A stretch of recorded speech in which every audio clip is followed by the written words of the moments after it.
दीपिका नारायण भी हमारे साथ है, डॉक्यूमेंट्री फिल्म मेकर है। दीपिका, आप किसके साथ हैं और इस वक्त जो सोसाइटी की एक सोच बनी हुई है, चाहे वो सीमा को लेकर के हो या फिर ज्योति को लेकर के हो, काफी दिनों से सोशल मीडिया और टीवी चैनल्स पर ये दोनों ही चेहरे छाए हुए हैं, आपका क्या कहना है इस बारे में?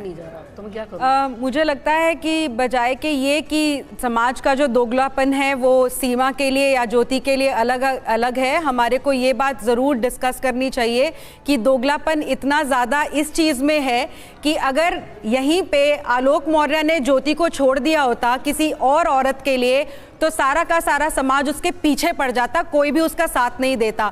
अगर पाकिस्तान से 4 बच्चों का एक पिता जो है अपनी प्रेमिका के लिए जो भारत में रहती है उसको छोड़ के, अपने परिवार को छोड़ के और अगर भारत आ जाता तो उसका कोई साथ नहीं देता। तो मुझे लगता है कि यहाँ पे सामाजिक दोगलापन इस चीज में है कि हम महिलाओं को चाहे कुछ भी कर लें, अडल्ट्री कर लें, झूठे केसेस लगा लें, यहाँ पर इंडिया में आकर पबजी से मिले हुए आदमी के साथ वो शादी कर लें, जबकि उनकी पाकिस्तान में शादी अभी कायम है। हम लोग हर चीज को देखने के और एक्सेप्ट करने के लिए राजी है, लेकिन अगर यही चीज अगर कोई पुरुष कर देता है तो सारा समाज जो है उसके पीछे, उसको पता नहीं कितने सारे इल्जाम लगा के पीछे पड़ जाता है। तो मुझे लगता है सबसे बड़ा दोगलापन तो इन दोनों के दोनों केसेस में है, और मैं तो किसी के भी साथ में नहीं हूं। मुझे लगता है इन दोनों केसेस में बिल्कुल निष्पक्षीय जांच होनी चाहिए, और सिर्फ इस वजह से कि ये दोनों महिलाएं हैं, इनको कोई एडवांटेज नहीं मिलना चाहिए, ना तो कानून का और ना ही समाज का। पारुल खेड़ा जी, क्या आप ये बात मानती हैं, जिस बात का जिक्र दीपिका जी ने किया है,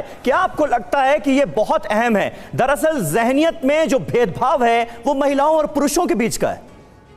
जी बिल्कुल, देखिए जो इनका रिश्ता है जिससे ये बाहर निकलना चाहती है, सिमिलैरिटी सिर्फ इतनी है कि ये दोनों एक रिश्ते से बाहर निकली है, बट ये दोनों इलीगल तरीके से बाहर निकल रही है, गलत तरीके से बाहर निकली है। उन्होंने सीमा लांघ ली, इतने इंटरनेशनल बॉर्डर क्रॉस करके जो डॉक्यूमेंट्स बनाए, हर चीज़ उन्होंने तो इलीगल तरीके करी।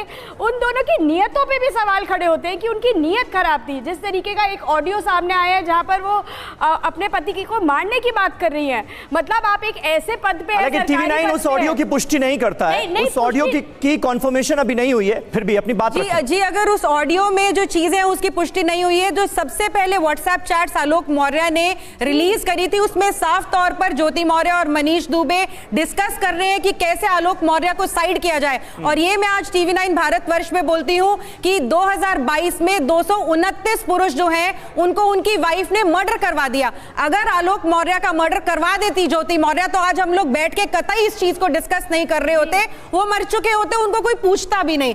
सिर्फ इसलिए हम पूछ रहे हैं, बात कर रहे हैं क्योंकि आलोक सामने आए। समझ गए आपकी बात। आशीना जी, एक बात बताइए, अगर कोई महिला, कोई औरत अपनी शादीशुदा जिंदगी में खुश नहीं है, उसके साथ कुछ समस्याएं हैं, चाहे वो डोमेस्टिक वायलेंस का मामला हो या फिर अपने पति से वो खुश नहीं है, क्या कानून के हिसाब से उसके पास ये अधिकार नहीं है कि उस रिश्ते से वो बाहर निकल सके? समाज उसको क्यों इस तरीके की नजर से देखता है? जी बिल्कुल, हर महिला, मैं तो कहती हूँ हर महिला और पुरुष दोनों के पास एक सामाजिक अधिकार है। कॉन्स्टिट्यूशन में मेंशन्ड है कि आप अगर किसी रिश्ते में खुश नहीं हैं तो आप म्यूचुअली डिसाइड करके, आपस में पति पत्नी दोनों डिसाइड करके रिलेशन से एग्जिट कर सकता है। हम लोग कॉन्स्टिट्यूशन में हम लोग देख सकते हैं, भारत एक डेमोक्रेटिक कंट्री है, आप लोग ऐसा किसी पे नहीं थोप सकते कि तुमको जबरदस्ती रिलेशनशिप में रहना है। वो डेफिनेटली एंड होगा डोमेस्टिक वायलेंस पे, डाउरी केसेस पे। आपने देखा होगा अक्सर ज्योति मौर्य और हम अभी जो सीमा हैदर आई, हम उसकी बात कर रहे हैं, सीमा हैदर अपने 4 बच्चों को लेकर आई है। शायद आप सारी चीजें सोच हटा दीजिए जी, लेकिन आप ये सोचिए, एक आप औरत के पर्सपेक्टिव से सोचिए कि अगर उसे सिर्फ प्यार हो गया, लेकिन अगर उसको एक सिक्योरिटी पर्सपेक्टिव से देखा जाए तो वो अपने 4 बच्चों को लेकर भारत आ रही है।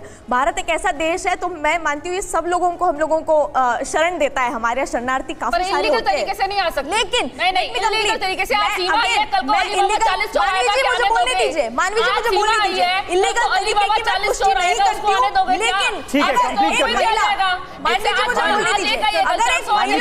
एक महिला आना चाह रही है अपने 4 बच्चों के साथ, तो क्या उसको अधिकार नहीं है रहने का? डेफिनेटली फॉरेंसिक सारी एक करके मानवी मैं आऊंगा ना आपके पास। मानवी राहुल गांधी जी ने मोहब्बत की दुकान खोली है, आप उसमें भी टारगेट करिए। अगर वो मोहब्बत की लहर है, हमारे दोस्त, हमारे दुश्मन, उसका घर में आप पाकिस्तान तक अगर मोहब्बत की लहरें जा रही है तो इसमें क्या गुनाह है? आप उस औरत की फीलिंग करके बोलिए ना, एक-एक करके बोलिए, जांच होनी चाहिए। बिना जांच के आप इस केस को सामने नहीं ले जा सकते। जांच की जरूरत है। उसकी बेल किसने कराई? क्योंकि मैं डॉक्यूमेंट मानवी जी, आप मेरी बात तो सुनिए। आधार कार्ड गलत, उसका पासपोर्ट मानवी जी, let me speak, let me speak, let me please ठीक है, complete। ठीक है मानवी, जो बात आप कह रही हैं आपकी बात पूरी तरह से रखी जाएगी। आप अपनी बात जल्दी से कंप्लीट कीजिए, मुझे निकिता जी के पास बोलना चाहूंगी जी। मैं इसके अगेंस्ट हूँ कि जिस तरीके से वो आई है हमारी कंट्री में, वो हाँ। बहुत ही एक सुरक्षा के लिए हमारा जो प्रॉब्लमेटिक एक चीज हो सकता है वो स्पाई हो सकता है वो किसी और चीज से आई हो, लेकिन एक महिला होने के नाते आप इसको दोनों तरीके से देखिए। अगर वो शरणार्थी होना चाह रही है, if she wants to stay here legally, then you have the country should give her all the rights to stay in the country. You are a female. आप एक महिला पर्सपेक्टिव से भी सोचिए। Definitely she can be a spy. मानवी जी, definitely she can be a spy. But you have to think like, you have to think from the perspective. ऐसे अगर आप महिला के पर्सपेक्टिव से सोचेंगी तो आप शायद उसकी फीलिंग्स को जान पाएगी। अगर वो भारत आ रही है और हमारे मानवी जी, you are not letting me speak. You are not letting me speak. आपके पॉइंट्स कहाँ तक वैलिड है? क्या वैलिडेशन है? क्या वैलिडेशन है आपके पास इस पॉइंट्स का? मानवी रुक जाइए। आपने उसकी जांच करवाई, वो स्पाई है। तो let India security and civility do the work and let them settle into India.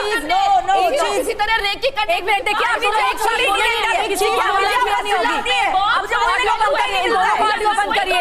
ऐसे बहस नहीं चलेगी, ऐसे बात नहीं होती है। निकिता चावला चिल्लाने से ज्यादा फैक्ट्स पे ध्यान दीजिए। मानवी, एक मिनट मानवी देखिए, कुछ ना कुछ सस्पेक्ट था। मानवी रुक जाइए, होगा बोलने ही देना चाहती है। बहुत जरूरी है। आई थिंक ऐसे झगड़ा करने की अगर कोई ऐसे जरूरत बात नहीं है।